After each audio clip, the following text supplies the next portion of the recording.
यदि तुम्हें समस्त पापियों में भी सर्वाधिक पापी समझा जाए तो भी तुम दिव्य ज्ञान रूपी नाव में स्थित हो करके दुख सागर को पार करने में समर्थ होगे। श्री कृष्ण से संबंध में अपनी स्वाभाविक स्थिति का सही ज्ञान इतना उत्तम होता है कि अज्ञान सागर में चलने वाले जीवन संघर्ष में से मनुष्य तुरंत ही ऊपर उठ सकता है। यह भौतिक जगत कभी कभी अज्ञान सागर मान लिया जाता है तो कभी जलता हुआ जंगल। सागर में कोई कितना ही कुशल तैराक क्यों ना हो, जीवन संघर्ष अत्यंत कठिन है। यदि कोई संघर्ष तैरने वाले को आगे बढ़कर समुद्र से निकाल लेता है तो वह सबसे बड़ा रक्षक है। भगवान से प्राप्त पूर्ण ज्ञान मुक्ति का पथ है। कृष्ण भावना भावित की नाव अत्यंत सुगम है किंतु उसी के साथ साथ अत्यंत उत्तम भी। जैसे प्रज्वलित अग्नि ईंधन को भस्म कर देती है, उसी तरह हे अर्जुन, ज्ञान रूपी अग्नि भौतिक कर्मों के समस्त फलों को जला डालती है। आत्मा तथा परमात्मा संबंधी पूर्ण ज्ञान तथा उनके संबंध की तुलना यहाँ अग्नि से की गई है। अग्नि न केवल समस्त पाप कर्मों के फलों को जला देती है अपितु पाप कर्मों के फलों को भी भस्म करने वाली है। कर्मफल की कोई अवस्थाएं हैं, शुभारंभ, बीज, संचित आदि, किंतु जीव को स्वरूप का ज्ञान होने पर सब कुछ भस्म हो जाता है, चाहे पूर्ववर्ती हो या परवर्ती। वेदों में उपनिषद कहा गया है मनुष्य पाप तथा पुण्य दोनों ही प्रकार के कर्म फलों को जीत लेता है। इस संसार में दिव्य ज्ञान के समान कुछ भी उद्धत तथा शुद्ध नहीं है। ऐसा ज्ञान समस्त योग का परिपक्व फल है। जो व्यक्ति भक्ति में सिद्ध हो जाता है वह यथा समय अपने अंतर में इस ज्ञान का आस्वादन करता है। जब हम दिव्य ज्ञान की बातें करते हैं तो हमारा प्रयोजन आध्यात्मिक ज्ञान से होता है। निसंदेह दिव्य ज्ञान के समान कुछ भी उद्धत तथा शुद्ध नहीं है। अज्ञान ही हमारे बंधन का कारण है और ज्ञान हमारी मुक्ति का। यह ज्ञान भक्ति का परिपक्व फल है। जब कोई दिव्य ज्ञान की अवस्था प्राप्त कर लेता है तो उसे अन्यत्र शांति खोजने की आवश्यकता नहीं रहती, क्योंकि वह मन ही मन शांति का आनंद लेता रहता है। दूसरे शब्दों में ज्ञान तथा शांति का पर्यावसान कृष्ण भावनामृत में होता है।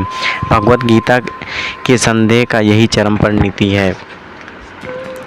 जो श्रद्धालु दिव्य ज्ञान में समर्पित है और जिसने इंद्रियों को वश में कर लिया है वह इस ज्ञान को प्राप्त करने का अधिकारी है और इसे प्राप्त करते ही वह तुरंत आध्यात्मिक शांति को प्राप्त होता है। श्री कृष्ण में दृढ़ विश्वास रखने वाला व्यक्ति ही इस तरह की कृष्ण भावना भावित ज्ञान प्राप्त कर सकता है। वही पुरुष श्रद्धावान कहलाता है जो यह सोचता है कि कृष्ण भावनामृत होकर कर्म करने से परिसिद्ध प्राप्त कर सकता है। यह श्रद्धा भक्ति के द्वारा तथा हरे कृष्ण कृष्ण कृष्ण हरे हरे, हरे राम राम राम हरे हरे मंत्र के जाप द्वारा प्राप्त की जाती है, क्योंकि इससे हृदय की सारी भौतिक मलिनता दूर हो जाती है। इसके अतिरिक्त मनुष्य को चाहिए कि अपनी इंद्रियों पर संयम रखे। जो व्यक्ति कृष्ण के प्रति श्रद्धावान है और जो इंद्रियों को संयमित रखता है वह शीघ्र ही कृष्ण भावनामृत के ज्ञान में पूर्णतया प्राप्त हो जाता है।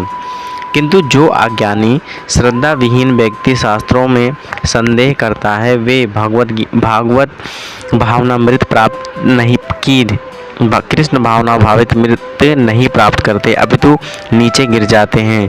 संयात्मा के लिए ना तो इस लोक में ना ही परलोक में कोई सुख है। भगवत गीता सभी प्राणियों एवं मान्य शास्त्रों में सर्वोत्तम है। जो लोग पशुतुल्य हैं उनमें ना तो प्रामाणिक शास्त्रों के प्रति कोई श्रद्धा है ना ही उनका कोई ज्ञान होता है, और कुछ लोग ही यद्यपि उसका ज्ञान होता है और उनमें वे भी उदाहरण रहते हैं किंतु उनके वास्तविक विश्वास नहीं करते। यहाँ तक कि कुछ लोग जिनमें भगवत गीता जैसे शास्त्रों की श्रद्धा भी होती है फिर भी वे ना तो भगवान कृष्ण में विश्वास रखते हैं ना ही उनकी पूजा करते हैं। ऐसे लोगों को कृष्ण भावनामृत का कोई ज्ञान नहीं होता, वे नीचे गिरते जाते हैं। उपर्युक्त सभी कोटि के व्यक्तियों में जो श्रद्धालु नहीं है और सदैव संग्रहग्रस्त रहते हैं, वे तनिक भी उन्नति नहीं कर पाते।